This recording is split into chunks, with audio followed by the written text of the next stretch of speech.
You think the problem is that you're not working hard enough. That's the lie keeping you exactly where you are. The people beating you, they're not smarter. They're not more talented. They're not even working harder. They understand something you don't, something you were never supposed to figure out. Because the moment you figure it out, you stop being useful to the people who need you confused. The game was designed before you were born. And nobody handed you the rule book. They handed you a story about effort and fairness and good things coming to good people. And while you were living inside that story, they were playing by a completely different set of rules. Ruthless rules, ancient rules. Rules written not in motivational quotes, but in blood, silence, and calculated patience. This is not self-help. This is a dissection. By the time this is over, you will not see the world the same way. And the version of you that exists right now, naive, transparent, reactive, that version has to die. Let's begin. Principle 1, the dangerous power of being underestimated. Everyone wants to be recognized. You want people to know you're intelligent, capable, dangerous. That desire, that hunger to be seen, is the single most exploitable weakness you carry. When you announce your power, you invite resistance. When you perform your intelligence, you trigger the survival instincts of every person in the room who feels threatened by you. People don't reward visible ambition. They fear it. They coordinate against it, quietly, instinctively, the way a body attacks a foreign cell. The most dangerous man in any room is the one no one is watching. Think about the predator in nature. The lion doesn't announce the hunt. The wolf doesn't howl before the strike. Silence is not weakness. Silence is the preparation for force. And the fool who mistakes your silence for emptiness has already handed you the advantage. Most people exhaust themselves being seen.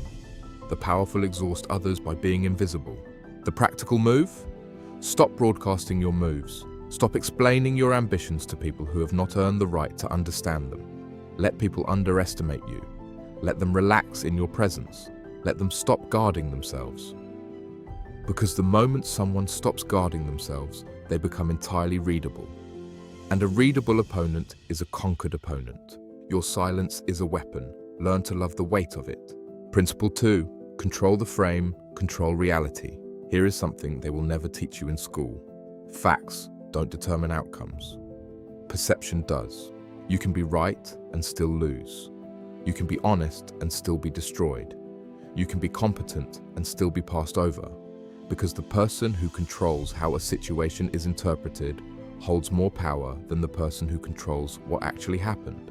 Every conversation has a frame, an invisible context that decides the meaning of everything said inside it. Whoever sets the frame wins the conversation before it begins. And most people never realize this is happening. They walk into negotiations, confrontations, and relationships reacting to frames other people built, using language other people chose, defending against accusations they never saw coming. This is what it means to be controlled without chains.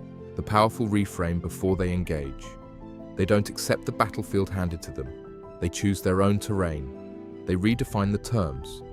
They shift what the conversation is fundamentally about, so that by the time the other person realizes the ground has moved, they've already conceded the most important point. Next time someone challenges you, don't defend. Reframe. Ask a question that repositions the entire premise. Move the conversation onto ground where you're not the accused. You're the one evaluating. Never let someone else name the reality you're both standing in. The moment you accept their frame is the moment you lose. Principle 3, strategic warmth as armor. You think coldness is power. You're wrong. Coldness is a wall, and walls can be climbed, broken, or simply walked around by anyone patient enough. The most impenetrable armor is warmth. Strategic warmth. The kind that makes people feel seen, understood, and chosen. Because people who feel chosen do not betray you. They protect you. They champion you in rooms you never enter. They become extensions of your will without ever realizing it. This is not manipulation in the cheap sense. This is the architecture of loyalty. Most people treat social interaction as a transaction. What can I extract here? The powerful treat it as an investment. They make people feel genuinely valued because they understand something cold and precise. A person who feels significant in your presence will move mountains to remain in your presence. You are not being fake. You are being strategic with your humanity. You're choosing which version of your warmth to deploy and when. You're controlling the emotional climate of every room you walk into. Ask people about what matters to them. Remember the details. Return to those details later. Watch how someone's entire posture changes when they realize you actually listened. That shift, that softening, is them deciding unconsciously that you are safe. And people give everything to those they believe are safe. Safety, in this context, is a weapon with no edge and no noise. Principle 4. The architecture of strategic silence. Information is currency, and most people are bankrupt because they spend everything they have the moment they have it. They talk when they're nervous. They over-explain when they're guilty. They feel silence because silence feels like a vacuum, and their ego cannot tolerate a vacuum. And every word they add after the essential point chips away at their leverage.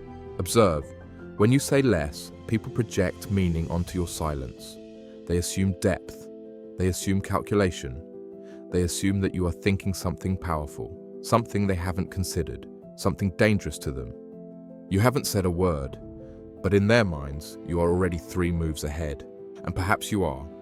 But even if you're not, the perception is enough. Strategic silence is also a filtering mechanism.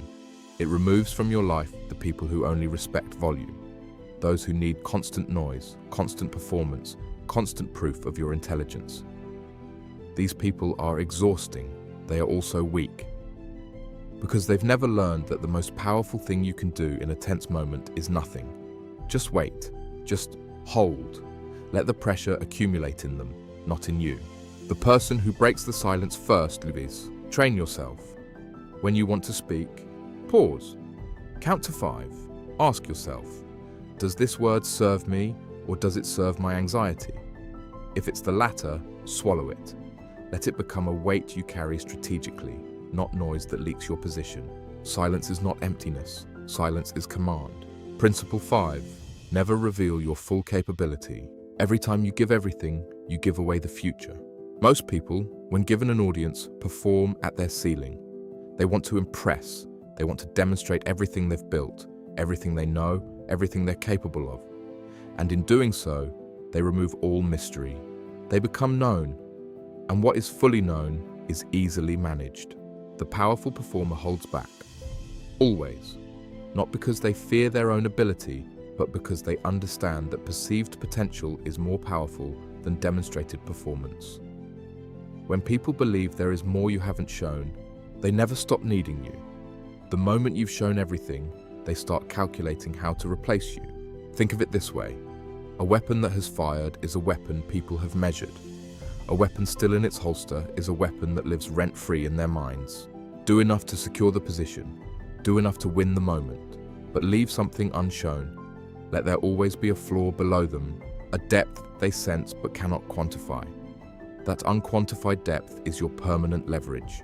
The question they can never stop asking, how much more does this person have, is the question that keeps you irreplaceable. Principle 6. Choose your battles like a surgeon, not a soldier. There is a version of strength that looks like fighting everything, responding to every slight, defending every position, refusing every insult. It is not strength, it is exhaustion dressed in armor.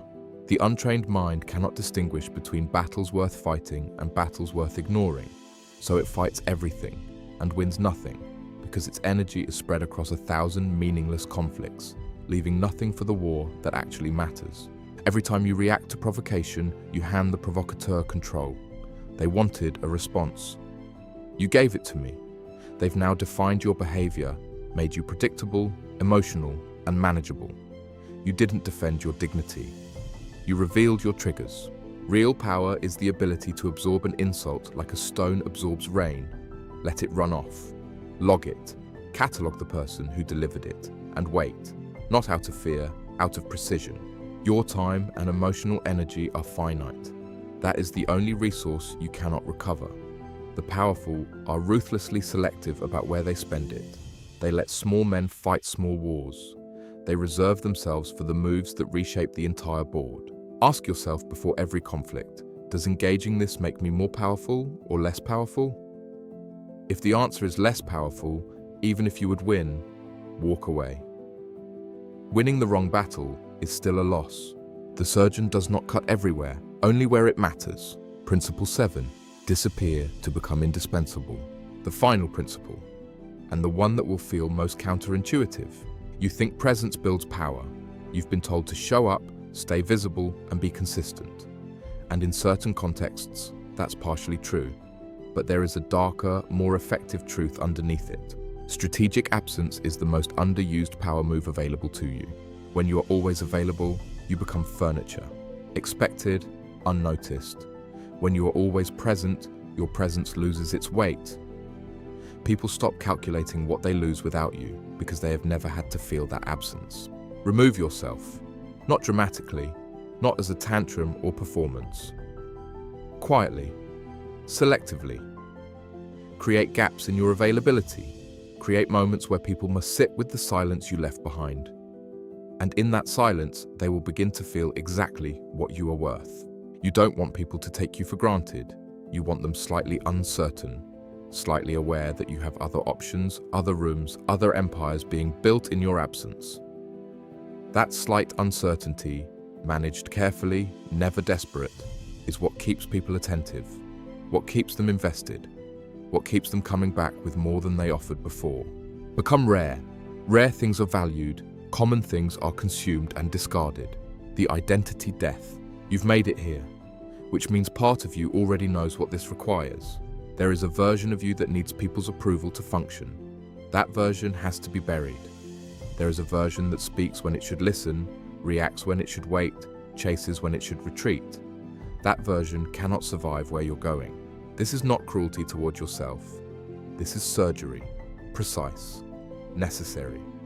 Without it, you will carry the weight of who you used to be into every room, every decision, every confrontation. And that weight will cost you everything. The world has always rewarded the calculated, the patient, the ones who understood that power is not seized. It is built, quietly over time, in the spaces others refuse to occupy because they can't tolerate the discomfort of discipline. You can go back to who you were. It's easier there. It's familiar there. But something has already shifted. You already see something you cannot unsee. Most people will watch this and feel something and then return to exactly who they were, because understanding is easy. Becoming is the hardest thing a human being can attempt. But some of you, a small, specific kind of person, will carry this differently.